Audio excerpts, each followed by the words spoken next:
పశ్చిమ గోదావరి జిల్లా పాలకొల్లు రాజ్యాంగ నిర్మాత డాక్టర్ బిఆర్ అంబేద్కర్ 134వ జయంతి వేడుకల్లో మంత్రి రామానాయుడు పాల్గొన్నారు. తమ సొంత నియోజకవర్గమైన పాలకొల్లు గాంధీ బొమ్మల సెంటర్లో అంబేద్కర్ విగ్రహానికి పూలమాలలు వేసి డాక్టర్ బిఆర్ అంబేద్కర్ కి ఘనంగా నివాళులర్పించారు.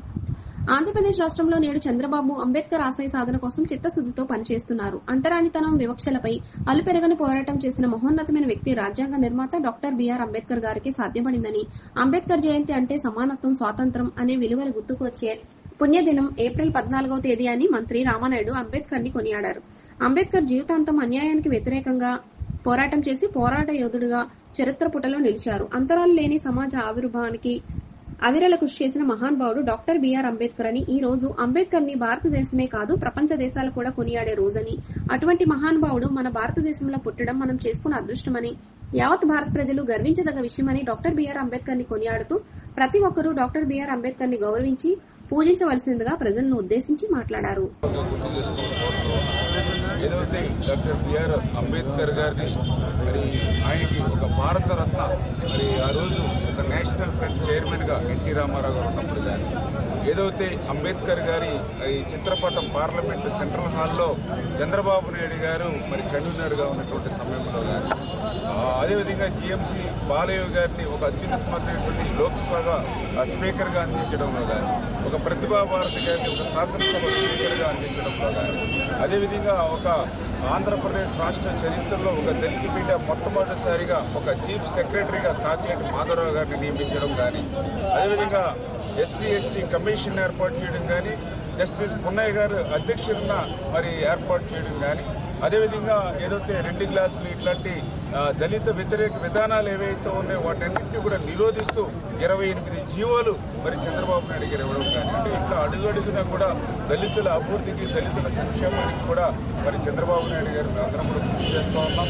అందులో భాగంగానే మీరు కూడా చూశారు, మన 14, 19లో మరి ఆ రోజు కిరణ్ కుమార్ రెడ్డి గారు ఎస్సీ సప్లాన్ తీసుకొస్తే దాన్ని సమర్థవంతంగా మరి అమలు చేసింది రాష్ట్రంలో ఆ రోజు చంద్రబాబు నాయుడు గారు. మరి 19, 24లో మీరు చూసారు, ఎక్కడ కూడా ఎస్సీ సప్లాన్ పేరే ఇప్పించినటువంటి పరిస్థితి. దానికి ఉదాహరణ మన పాలకొల్లు నియోజకవర్గం. ఆ రోజు మీ అందరికీ తెలుసు, ఏదైతే ఆ రోజు 14, 19లో మరి పాలకొల్లు పట్టణంలో 10వ వార్డు, మరి 11వ వార్డు, 16వ వార్డు, 18వ వార్డు, 21వ వార్డు, 26వ వార్డు, 27వ వార్డు, మరి 31వ వార్డు, ఇట్లా 5 కోట్ల నుంచి 8 కోట్ల రూపాయలు ఒక్కొక్క వార్డుకి 45 కోట్లు ఖర్చు పెట్టాం ఎస్సీ వార్డులకి.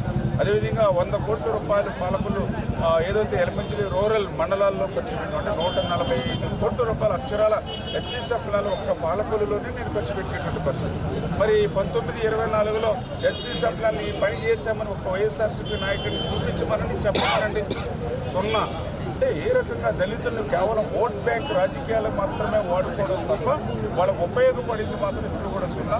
అందుకే ఈరోజు కూడా అంబేద్కర్ గారి యొక్క ఆశయ సాధనకు అనుగుణంగానే మేము కూడా పనిచేస్తామనే విషయం కూడా ఈ సందర్భంగా తెలియజేసుకుంటూ, అందులో భాగంగానే ఈరోజు పాలకొల్లో కూడా మరి ఏదైతే డాక్టర్ బిఆర్ అంబేద్కర్ గారి భవనం ఉంది, మరి ఆ రోజు అత్యంత సుందరంగా మేము నిర్మాణం చేసాం అంబేద్కర్ గారి భవనాన్ని.